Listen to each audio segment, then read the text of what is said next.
Have you ever heard a story so strange, so baffling, that it stays with you for years? Today, we're re-diving into one of America's oldest and most chilling mysteries, the Lost Colony of Roanoke. This isn't just a historical event, it's a 400-year-old ghost story, a puzzle with missing pieces that historians, archaeologists, and amateur detectives are still trying to solve. What happened to over 100 men, women, and children who vanished without a trace?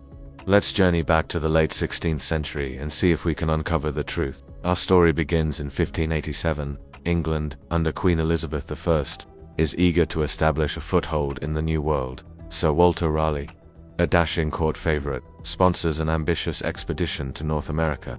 He sends a group of 117 English colonists, led by Governor John White, to establish a permanent settlement on Roanoke Island, located in what is now North Carolina. This wasn't the first attempt, but it was the most hopeful. This time, they brought families, including women and children, signaling their intent to stay and build a new life. Among the colonists was Governor White's own pregnant daughter, Eleanor Dare. Shortly after their arrival, she gave birth to a baby girl named Virginia Dare. Virginia was the first English child born in the Americas, a symbol of hope and a new beginning for the colony. Everything seemed to be off to a promising start. They began building their settlement, forging relationships with some of the local Native American tribes, like the Croatoan, while unfortunately having tense encounters with others. But soon, their supplies began to dwindle. The colonists realized they wouldn't have enough food and resources to survive the coming winter. They desperately needed reinforcements from England. So, they convinced their governor, John White, to make the perilous journey back across the Atlantic to fetch more supplies. It was a heart-wrenching decision for him. He was leaving behind his entire family, including his daughter and his newborn granddaughter, Virginia. He promised to return as quickly as possible, within a few months. Little did he know, it would be 3 long, agonizing years before he saw Roanoke Island again. Why the delay? Well, history intervened in a big way. When White arrived back in England, he found the country in a state of emergency. England was on the brink of war with the mighty Spanish Armada. Every available ship, including the ones meant for White's return journey, was commandeered for the war effort. White was trapped, frantically trying to find a way back to his family and his colony, but his hands were tied. He could only wait and pray that they were safe. Finally, in August of 1590, 3 years after he left, John White managed to secure passage back to Roanoke. As his ship approached the island, his heart must have been pounding. He expected to see a bustling village, to hear the sounds of his friends and family. Instead, he was met with a deafening, eerie silence. The settlement was gone. The houses had been carefully dismantled, not violently torn down. All the boats were missing. There were no signs of a struggle. No bodies, no skeletons. It was as if the 117 colonists had simply vanished into thin air. The only clue left behind was a single word carved into a wooden post of the fort's palisade, Croatoan. White also found the letters Crow carved into a nearby tree. This was a significant clue. Before he left, White had arranged a secret distress signal with the colonists. If they were forced to leave, they were to carve their destination into a tree. If they were in danger, they were to add a Maltese cross. There was no cross. This suggested that they had left voluntarily and moved to Croatoan Island, which was the home of the friendly Croatoan tribe, located about 50 miles to the south. So, the mystery is solved, right? They just moved to another island. Well, it's not that simple. Bad weather and a series of unfortunate events prevented John White from ever reaching Croatoan Island to search for them.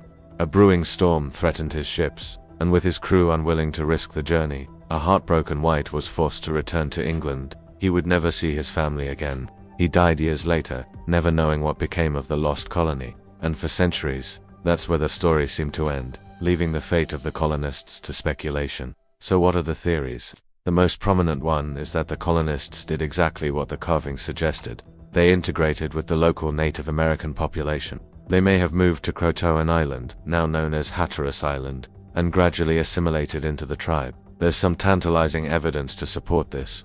Later explorers and settlers in the Carolinas reported hearing tales of Native Americans with gray eyes who claimed ancestry from white settlers. Some even said they could read and write in English. These stories are fascinating, but they're not concrete proof. Another theory is less optimistic. Perhaps the colonists' initial peace with the native tribes soured. It's possible they were attacked and either killed or taken captive by a less friendly tribe, perhaps the same one that had clashed with the earlier English expeditions. The fact that the houses were dismantled could have been a way for the attackers to salvage materials, but the lack of bodies or signs of a battle makes this theory less likely for many historians.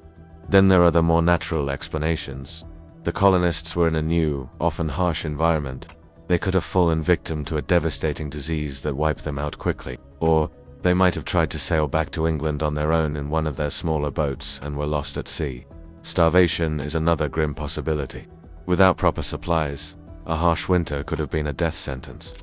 For decades, these theories were all we had. But in recent years, modern archaeology has opened up new avenues of investigation. In 2012, archaeologists studying a 16th century map drawn by John White, known as the La Virginia Pars map, made a stunning discovery. Using imaging technology, they found a tiny, almost invisible symbol of a fort hidden under a patch on the map. This patch was located about 50 miles inland from Roanoke, at a site now called Site X. Excavations at Site X have unearthed a treasure trove of late 16th century English pottery, the kind the colonists would have used. This suggests that at least a small group of the colonists may have moved inland, away from the coast, perhaps seeking a more sheltered and resource-rich location. This doesn't solve the entire mystery, but it adds a crucial new piece to the puzzle. It tells us the colonists might not have gone to just one place, but may have split up into smaller groups. At the same time, archaeologists on Hatteras Island, the former Croatoan island, have also been making discoveries. They've found more English artifacts from the right time period mixed in with Native American artifacts, lending more weight to the assimilation theory. It seems more and more likely that the colonists' fate wasn't a single dramatic event, but a complex story of survival, migration, and cultural merging.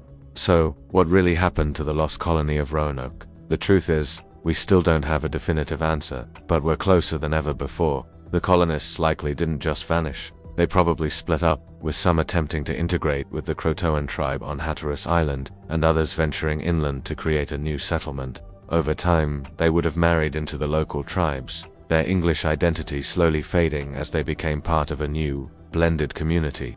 The mystery of Roanoke endures because it speaks to our fascination with the unknown and the enduring power of hope. It's the story of ordinary people facing extraordinary circumstances, a story of survival against all odds. We may never know the exact fate of Virginia Dare and the other 116 settlers, but their story is woven into the very fabric of American history, a haunting reminder of the continent's first great unsolved mystery. What do you think happened? Let me know your theories in the comments below. Thanks for joining me on this journey into the past. If you enjoyed this video, don't forget to like, share, and subscribe for more historical mysteries. See you next time.